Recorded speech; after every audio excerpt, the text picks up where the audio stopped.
அப்போ குரு பகவானுடைய ஒரு தன்மை ஒரு மாற்றத்தை கொடுக்கக்கூடிய நேரம் மிதுன ராசிக்கு ஒரு நல்ல பலனையே கொடுக்க போகுது. மைண்டை தெளிவாக வச்சுக்குங்க. ஆன்மீக ஞானத்தை பிடிச்சிக்குங்க. ஏதோ ஒரு சித்தரு மகான்களை பிடிச்சிக்குங்க. இறை அருளை முறையாக பிடிச்சிக்கிட்டீங்கன்னா இந்த குரு பெயர்ச்சி உங்களுக்கு யோகம்தான். ஆனால் சனி பகவான் உங்களுடைய ஜாதகத்தில் கர்ம சனியாக தான் வராரு.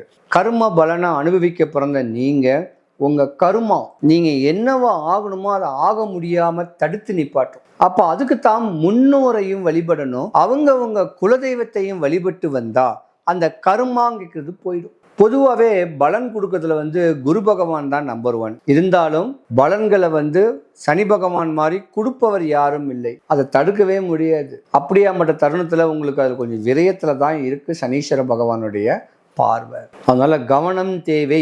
மிதுன ராசிக்காரர்கள், மிதுன ராசிக்கார பெண்களை கெட்ட மற்ற ராசிக்காரங்கெல்லாம் கொடுத்து வச்சிருக்கணுங்க.